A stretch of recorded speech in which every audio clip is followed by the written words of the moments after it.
رمضان کا جو ایک مہینہ ہے وہ پیوریفیکیشن کا مہینہ ہے، وہ صفائی کا مہینہ ہے۔ پیوریفیکیشن جو ہے نہ صرف آپ کی روح کی ہو رہی ہے بلکہ آپ کا جسم جو ہے اس کی بھی پیوریفیکیشن ہو رہی ہے۔ شوگر کے مریضوں کا شوگر اکثر رمضان میں بہت اچھا کنٹرول رہتا ہے۔ بلڈ پریشر کے مریضوں کا بلڈ پریشر رمضان میں بڑا اچھا کنٹرول رہتا ہے۔ اعوذ باللہ من الشیطان الرجیم، بسم اللہ الرحمن الرحیم۔ میں ڈاکٹر آصف اظہار، medical specialist, police and services hospital Peshawar. خالق کائنات نے جو احکامات جاری کیے اور پھر نبی کریم صلی اللہ علیہ وسلم نے جس طرح ان پر عمل کیا، عمل کر کے ہمیں دکھایا اور پھر ہمیں اسی طرح اس پر عمل کرنے کا کہا،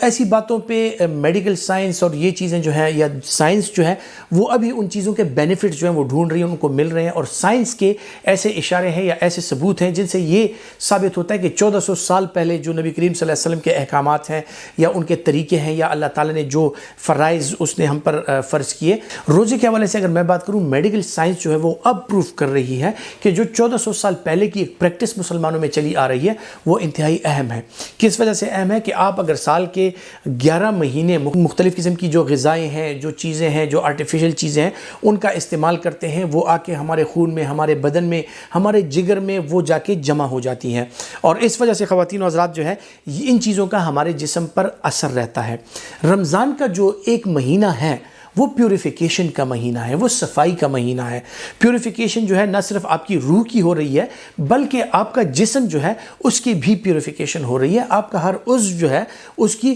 پیوریفیکیشن ہو رہی ہے، مختلف اعضاء کی جو ہے وہ صفائی ہو رہی ہے۔ اس کا آپ کے جگر پہ انتہائی پازیٹیو اور انتہائی مثبت اثر ہے۔ جو لوگ فیٹی لیور کا شکار ہیں، رمضان کے مہینوں میں روزے رکھ کے وہ اپنے جگر کا فیٹی لیور یا فیٹس جو ہے وہ کم کر سکتے ہیں۔ جن لوگوں میں لیور انزائم ہیں وہ نارمل پہ آ سکتے ہیں۔ جن لوگوں میں چربی زیادہ ہے، جن لوگوں کا وزن زیادہ ہے، وہ کم ہو سکتا ہے۔ خواتین و حضرات، شوگر کے مریضوں کا شوگر اکثر رمضان میں بہت اچھا کنٹرول رہتا ہے۔ بلڈ پریشر کے مریضوں کا بلڈ پریشر رمضان میں بڑا اچھا کنٹرول رہتا ہے۔ آپ کو جو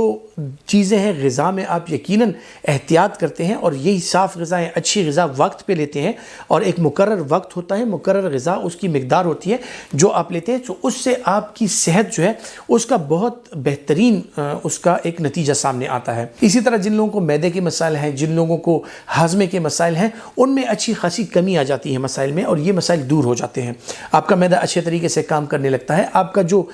ڈائجسٹیو انزائمز ہیں وہ ریفریش ہو جاتے ہیں، اور آپ جو ہے تراویح کا اہتمام کرتے ہیں، نماز کا اہتمام کرتے ہیں۔ اسی طرح جو ہے یہ ایک اچھی خاصی ورزش ہو رہی ہے جس سے آپ کے پٹھے وغیرہ ان میں اچھی خاصی پازیٹیو چینج آتی ہے۔ اس کے علاوہ جو ہے تو پانی کی جو مقدار ہے، جو آپ سحری کے ٹائم، افطاری کے ٹائم لیتے ہیں، ایک مناسب مقدار میں آپ پانی لیتے ہیں، پھر آپ کی باڈی جو ہے یہ اس طرح ہوتا ہے جس طرح کہ آپ کسی انجن کی اوور ہالنگ کر لیں، جس طرح کہ ایک انجن نیا ہو جاتا ہے۔ یہ ایک مہینہ جو ہے یہ نہ صرف ہمارے نفس کے لیے بلکہ ہمارے جسم کے لیے بھی اس کی پیوریفیکیشن ہو رہی ہے، وہ بہت ضروری ہے۔ اس کے علاوہ خواتین و حضرات، جن لوگوں میں ڈپریشن کے مسائل ہیں، جن لوگوں میں نیند کی کمی اور اس طرح کے مسائل ہیں، ان میں یقیناً رمضان کے مہینے میں وہ اپنی جو روٹین ہوتی ہے اس کو چینج کر دیتے ہیں، اپنی روٹین چھوڑ کے ایک اچھی روٹین کی طرف آ جاتے ہیں، سکون کی تلاش میں آ جاتے ہیں۔ تلاوت اور تراویح وغیرہ، اس کے علاوہ نوافل کا اہتمام، اور اس کے علاوہ اہتمام کے ساتھ جو 2 وقت کا کھانا ہے اس کا اتنے اچھے طریقے سے وہ ایک ٹائمنگ ڈیولپ ہو جاتی ہے، ٹائم ٹیبل ڈیولپ ہو جاتا ہے کہ یہ روٹین جو ہے وہ ایک مہینہ، پورے 11 مہینے، اگلے 11 مہینے کے لیے آپ کی بدن کو اور آپ کے جسم اور آپ کے ذہن کو فٹ کر دیتا ہے۔